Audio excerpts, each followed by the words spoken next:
Shot in 4K ultra high definition. Your number one source for local news. WRAL News. Coverage you can count on. Taking a look at temperatures heading out the door this morning. It is nice and mild, but we do have a new update from the Storm Prediction Center with our potential for severe storms on Saturday. It will be a WRAL weather alert day. We'll take a look. Plus, death and destruction left behind after a string of tornadoes rips through parts of Oklahoma, Kansas, and Iowa. We have a look at the damage as search and rescue efforts continue. And a second win for the Carolina Hurricanes in the Stanley Cup playoffs is coming at a cost with a serious injury for a star player. We'll be talking about that in just a moment. It is 4:30 on your Thursday morning, going to be the hottest day of the year, and we have some severe storms to tell you about for the weekend. I'm Renee Chu. And I'm Jeff Hogan. Yeah, we need to be aware and alert for that, certainly. Cost me some sleep last night, that Hurricanes game. Stayed up a little late, got to admit. But Elizabeth Gardner in the WRAL Severe Weather Center right now with that weather alert day. We do have a brand new weather alert day for Saturday. Just about 30 minutes ago, the Storm Prediction Center put us under a level 1 and 2 risk for severe storms on Saturday. And we're going to take a look at the outline of that coming up in just a while. Damaging winds would be our biggest risk for Saturday. Right now, it doesn't look like a big tornado threat, but anytime we have a level 2 risk, we certainly can't rule that out. The best chance for these thunderstorms will be in the afternoon and into the evening. We're going to walk through the timeline for that coming up. It's a lovely morning out there. It feels great. 62 degrees. Our wind is coming out of the west at 5 miles per hour, so it feels really pleasant this morning. 64 in Fayetteville. It's 50 in Roxborough, so we do have a really wide spread in our temperatures this morning. 62 in Southern Pines, 56 in Rocky Mount, and 54 degrees in South Hill, and definitely running warmer than yesterday. In some places, 5 to 10 degrees warmer than when you stepped outside yesterday. Our temperatures are going to be climbing into the upper 80s this afternoon. We'll see mostly sunny skies. Today is very quiet, and so is tomorrow. But coming up, we'll walk through the timeline for the storms on Saturday. Breaking news. After midnight, Raleigh police announced an arrest in a deadly stabbing at a downtown Raleigh convenience store. Michael Grace is at the store, Taz's Supermarket, in the WRAL Breaking News Tracker. Michael. Yeah, well, this morning, 6-year-old Tyzir Zakar is in custody and has been charged with the murder of 27-year-old Mark Garrity. This information coming into the WRAL newsroom from police just after midnight. Now, you may remember this all happened 2 weeks ago. Witnesses say a fight broke out at the supermarket. Zakar accused Garrity of stealing. Garrity was stabbed multiple times. Now, this arrest made just hours before a rally was planned for this morning. A group was planning to push for justice for Garrity. Now the store owner is charged with his death. We're still working to find out if the rally will happen. We're also working to find out when Zarka will be in court. Live in Raleigh, Michael Grace, WRAL News. And breaking news, at least 2 people are dead after severe storms brought tornadoes to the Midwest overnight.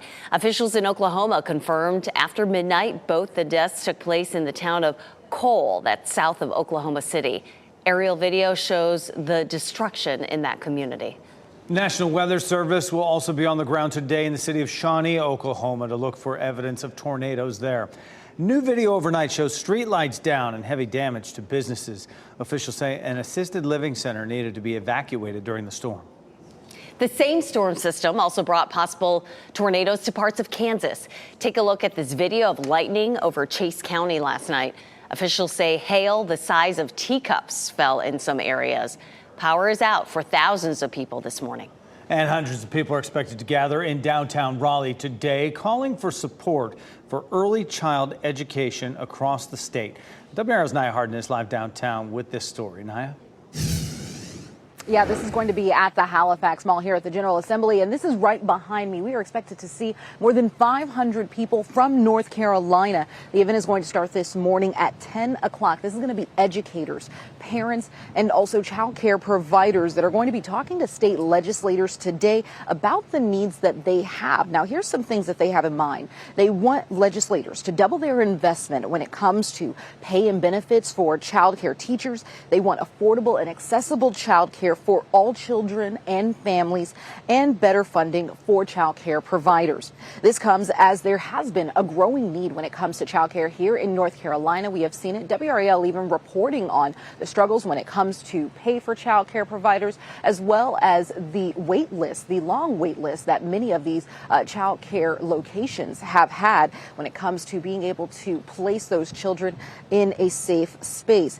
Now, WRAL, of course, is staying on top of what's going on today. This is going to, again, start at 10 o'clock this morning. It will end at 2 o'clock. We'll have that coverage for you in our later newscast. Nia Harden, WRAL News in Raleigh.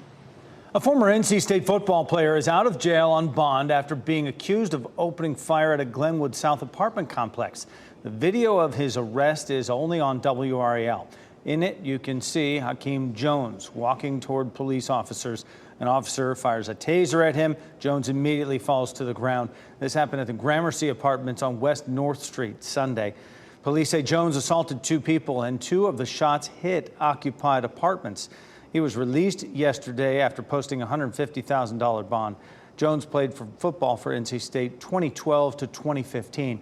He now works as a program director for I-9 Youth Sports. The Supreme Court now has a Friday deadline to make a ruling on new restrictions on access for a drug used in medical abortions. Justice Samuel Alito temporarily extended the hold on the lower court's ruling on mifepristone. The court was previously expected to make a decision by 11:59 p.m. Both the Justice Department and the company that makes the drug is asking the court to step in after a Texas judge issues a block on the FDA's previous approval of the pill. For now, women can still get mifepristone by mail. Carolina Hurricanes have a 2 games advantage over the New York Islanders in the opening round of the Stanley Cup playoffs. They will be moving forward, though, without their star forward, Teuvo Teravainen. He suffered a broken hand in the 3rd period of last night's game at PNC Arena. You see the moment it happened here as an Islanders player's stick hits his hand during a shot attempt right there. He's expected to undergo surgery on that hand today. The Canes will head to New York for Game 3 of the series after a dramatic overtime win in Game 2. Jesper Fast scored the game-winning goal just over 5 minutes in the extra period to send the PNC Arena crowd home happy. Game 3 of the series will be tomorrow night at 7 in New York, and we'll have more on last night's win and the reaction to Teuvo Teravainen's injury with WRAL's Pat Welter and Casey Hintz. That will be coming up in less than 10 minutes. VinFast is working with Central Carolina Community College to open a new training center for its future factory workforce. The Vietnamese electric vehicle company will occupy part of the former Morelli Auto Parts factory in Sanford. The community college plans to transform it into a campus for advanced manufacturing and biotech. It's about a 15-minute drive from where VinFast is clearing land for its $4 billion plant in Chatham County. VinFast expects to hire more than 7,000 people. It's pushed the opening of the factory in Moncure back from 2024 to 2025 because of delays starting construction. One of Donald Trump's attorneys and advisor is set to be interviewed by federal prosecutors today. Boris Epstein worked as a special assistant to Trump during his presidency and advised him during the 2020 campaign. It's unclear what prosecutors will discuss with him, but we do know it's linked to the 2020 election. Last year, Epstein testified to a Georgia grand jury that investigated Trump's possible interference to try to overthrow the election. We've learned new details in that deadly home invasion in Fayetteville. What investigators are now saying about the victims and suspect involved. And Tiger Woods undergoes surgery nearly 2 weeks after withdrawing early from the Masters. What the legendary player is saying about his return to the greens. And meteorologist Elizabeth Gardner is in the WRAL Severe Weather Center tracking warmer temperatures for today as we take a live look at Rocky Mount Mills. We're going to get close to 90 degrees. How long this heat wave will last. From the WRAL Severe Weather Center, North Carolina's most experienced team of meteorologists. It is 4:42. It's a very pleasant start this morning, looking at 56 in Wilson, 62 in Durham, and 64 degrees in Fayetteville. We're going to see another gorgeous day like we did yesterday. It was so nice. Low humidity, but warm temperatures. Heading out the door, you probably don't need a jacket. Maybe. Temperatures, again, mid-50s to low 60s, so feeling very comfortable. We do have a code orange ozone alert for tomorrow. So we're looking at the potential for it to be unhealthy for children and the elderly to really do anything strenuous outside. So keep that in mind. Taking a look at our dog walking forecast, we're looking at, of course, a very mild start. It's going to be warm this evening at 5 and 6 o'clock. We're still in the upper 80s. We're learning more about a deadly home invasion we first brought to you as breaking news yesterday morning. Investigators say Robert Noel was killed and 2 others were hurt in Fayetteville. It happened Tuesday night on Elfin Street. Police charged Donald McLucas with first-degree murder and first-degree attempted murder. He remains in jail without bond. Golf legend Tiger Woods could be off the greens for months. His team announced on Twitter that Woods just underwent surgery on post-traumatic arthritis from a bone fracture. That fracture was the result of his serious car crash back in 2021. Woods says there's no timetable for his return. Just last week, Woods pulled out of the Masters because of injuries. Duke Health's visitation policy is now back to pre-pandemic rules. That means you don't need a mask to visit non-COVID-19 patients, and up to 4 visitors are allowed again. Overnight visitors are also allowed. Check visitation rules before you visit, and you can see them on Duke's website. The North Carolina Health Department says free COVID-19 tests will remain available through June. This program was once limited to specific areas. It's now open to all of North Carolina. Each home can receive 10 tests. The state says the tests typically take about a week to be delivered. You can request tests through accesscovidtests.org. Today, you can learn more about your rights when it comes to housing in Rocky Mount. The city is hosting a discussion on fair housing and tenants' rights. There are 2 different sessions. One runs from 10 to noon and the other from 6 to 8 tonight. Both will be held at the Booker T Theater on East Thomas Street. Both tenants and property owners are encouraged to attend. The events are free. Carolina Hurricanes have another win under their belts in the Stanley Cup playoffs. Came with some tough news, though. WRAL's Pat Welter and Casey Hintz show us how the team is reacting to the injury of star forward Teuvo Teravainen. Hey, good morning, everyone. Casey Hintz alongside Pat Welter, where last night the Carolina Hurricanes had a thrilling 4-3 overtime win over the New York Islanders. They now take a 2-0 lead in this series, but Pat, didn't come without a price. Teuvo Teravainen, broken hand. He needs surgery. He is out for the series. So the Canes are going to need people to step up. But that's been the story all year. Jesper Fast, the game winner in OT last night. Puck got stuck a little bit in the neutral zone, and then I don't know if Burnsview made a great play to Jordo for side and just tried to drive back post. And great pass by Jordo. And I don't really know where he went in, but great feeling. This is the playoffs. People keep thinking we're supposed to dominate the game. I don't understand this. They're a good team, and, they had us on the ropes, and my guys came back and said, enough, and they gave it back. So but that's how it's going to go. You heard it in Rod Brind'Amour's voice right there, visibly upset after the game. Didn't go so far to call the Islanders dirty, but he did say, didn't think some of the stuff they were doing should be happening, Casey. On the other side, Islanders head coach Lane Lambert, he was also not very happy. He said he can't remember a time when one team had 6 power plays and the other team had none. I think we can expect a very spicy and even more chippy Game 3 Friday night up in Long Island. But for Pat Welter, I'm Casey Hintz, WRAL Sports. All right, we hope the Canes can keep their momentum going.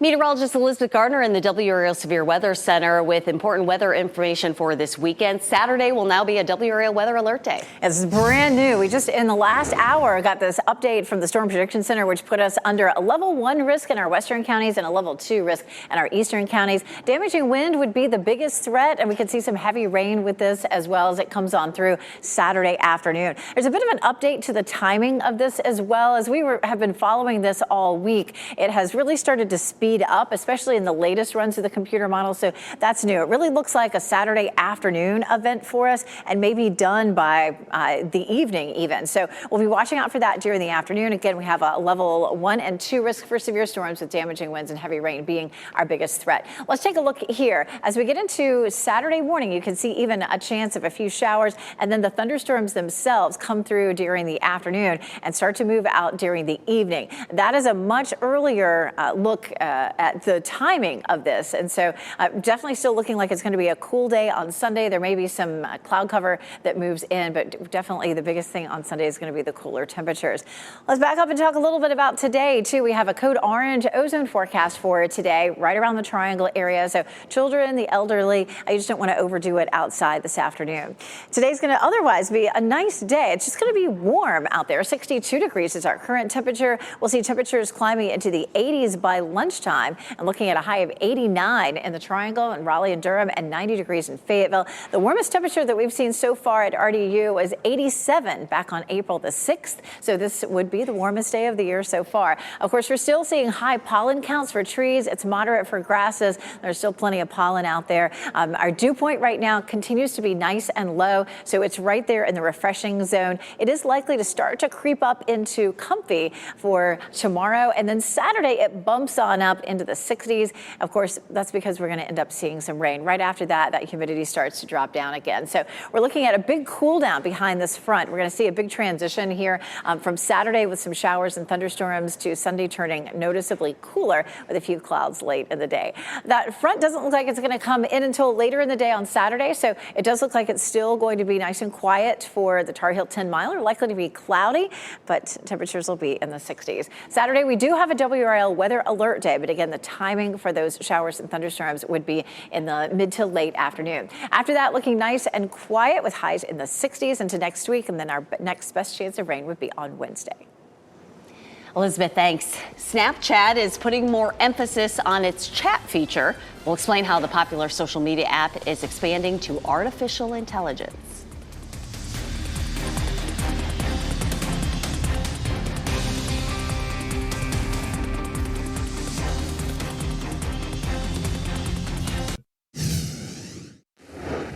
Happening right now in the WRAL Live Center, 78 people have been killed in Yemen after a stampede at a Ramadan charity event. This happened just hours ago. I want to show you some pictures from the aftermath. These are pictures from the scene. You can see clothes here just scattered. We even have pictures of shoes. This is a picture of the crowd.